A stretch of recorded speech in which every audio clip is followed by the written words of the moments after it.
বিয়ের পরপরই রত্নাকে কে যেন কানে কানে বলেছিল, তোমার পথ চলা একার, তোমার কোনো জোড়া নেই। কথাটা শুনে বেশ অবাক হয়েছিল। কদিন হলো তো বিয়ে হয়েছে, নতুন জীবন শুরু হয়েছে। এসব ভাবনা কেন তার মনের মাঝে আসে? রত্না বুঝে উঠতে পারেনি তখন। আর আজ প্রায় ৩০ বছর অতিক্রান্ত। ৩০ না হলেও ২৭ বছর তো হবেই। রত্নার পথ চলা একার, সঙ্গীবিহীন। একটা প্রাইভেট স্কুলে চাকরি করে, 9-10-এ অঙ্ক বিজ্ঞান পড়ায়। বেতন নামমাত্র। এসব চাকরিতে প্রভিডেন্ট ফান্ড, অবসর ভাতার প্রশ্নই আসে না। প্রাইভেট স্কুল না। চাকরের মতো মনে করে রত্নাকে স্কুলের মালিক কাম পরিচালক তার সাথে ব্যবহার করে। ধমক ধমক দিলে থাকবে না, আবার আরো বেশি সমীহ করবে, আরো ভয় পাবে। মুখ বুজে কাজ করে যাবে কাজের বুয়ার মতন। কিন্তু কি জানি কেন রত্নার এসব ভালো লাগেনি। সে চাকরিটা ছেড়েই দিল। বনানীর রাস্তা দিয়ে যেতে ইস্ট ওয়েস্ট ব্যাংকে স্কুলে বেতন জমা হতো। এখন চাকরিও নেই, ব্যাংকের সাথে কোনো লেনাদেনাও নেই।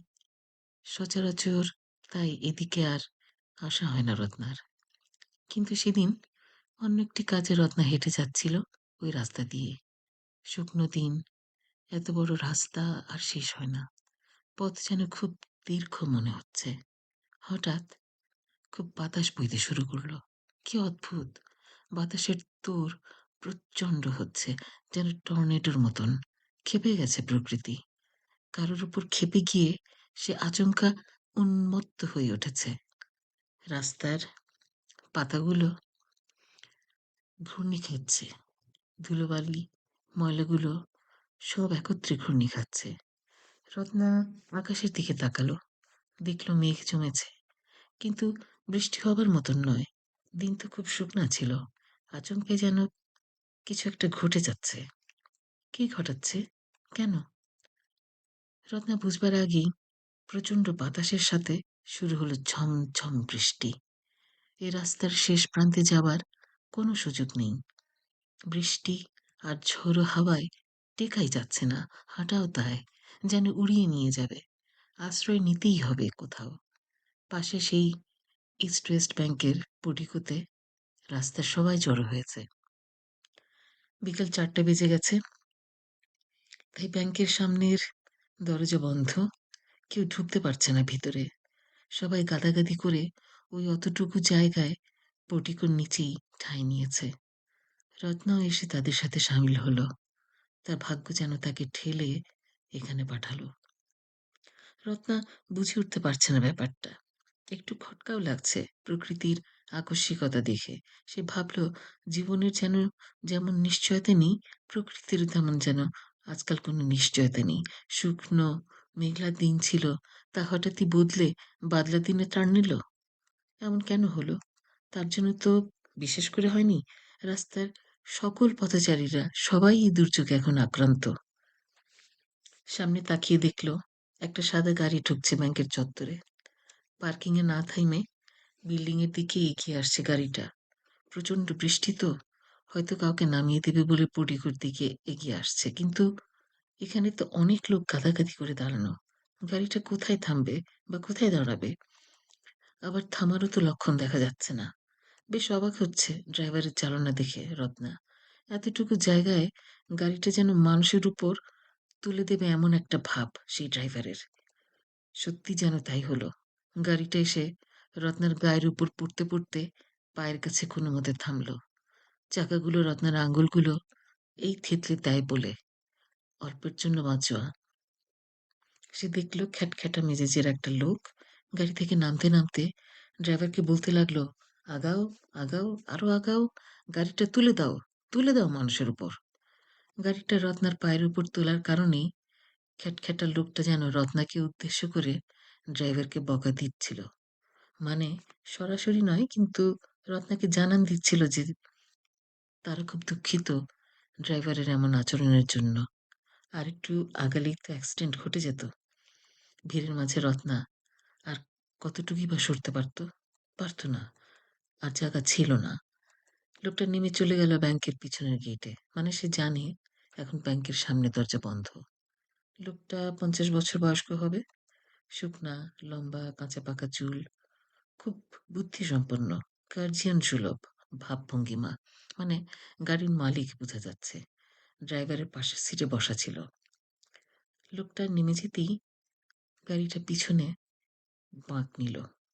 এবার সে পার্কিং এ যাবে।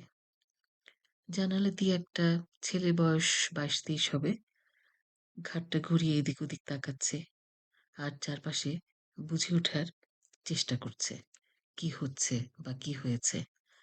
যেন ৫-৬ বছরের শিশুর মতন।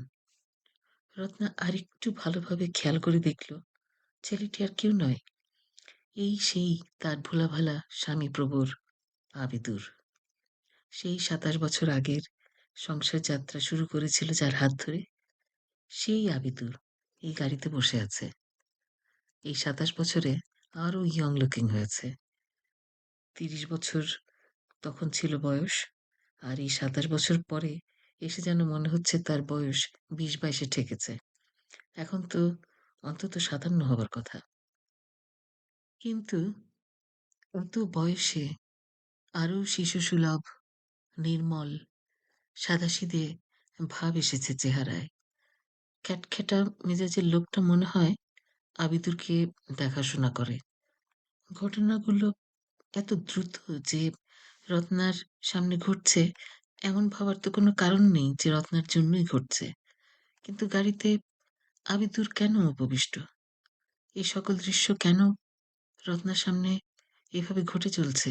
আচমকা ঝড়ের সূত্রপাত, তারপর ইচ্ছা না থাকা সত্ত্বেও এই স্থানে এসে আশ্রয় নেয়া, তারপর একা নয় সকল পথচারীদের সাথে সেই ব্যাংকের বারান্দায় যেখানে সাদা গাড়ি এসে থামবে, গাড়ি থেকে কেউ কথা বলবে রত্নার সাথে গাড়ি গায়ে উঠানোর প্রতিবাদে।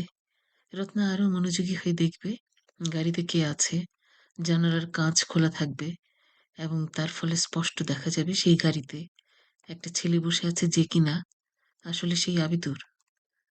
আবার প্রশ্ন এলো মনে, বিষয়গুলো কি রত্নার জন্যই ঘটছে? কিন্তু কেন? আজ ২৭ বছর পর কার ইচ্ছা হলো আবিদুরের হাল হকিকত রত্নাকে দেখাবার? আবারও সেই প্রশ্ন, কেন? রত্নার তো সেই সব দিন অনেক আগেই গত হয়েছে। রত্না কোনো রকমে প্রতারক ওই পরিবার থেকে প্রাণটা নিয়ে ফেরত চলে আসার পর আবিদুর তো এই মুখী হয়নি। আবিদুরকে তার বাবা যা বুঝিয়েছে সে তাই বুঝেছে। মানসিক প্রতিবন্ধী আবিদুরের স্মৃতি তো তার মাথায় বেশিক্ষণ স্থায়ী হওয়ার কথা না।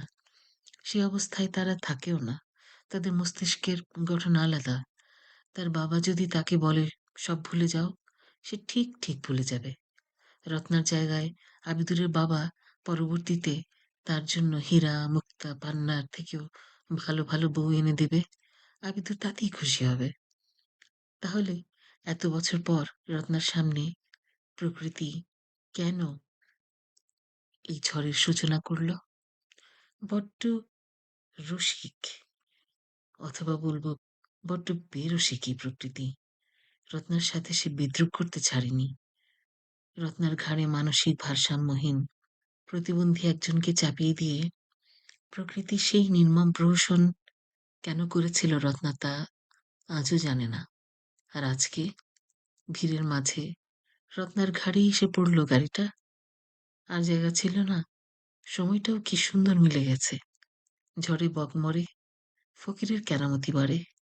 পক্ষান্তরে কাকে দেখাবার জন্য এই ঝড় বৃষ্টির কেরামতি? ঝড় এলো, ঝড়ে বকও মরল, আর ফকির কেরামতি করে রত্নাকে আবিদুর দর্শন করিয়ে দিল। রত্না না চাইলেও প্রকৃতির উপর তো তার হাত নেই।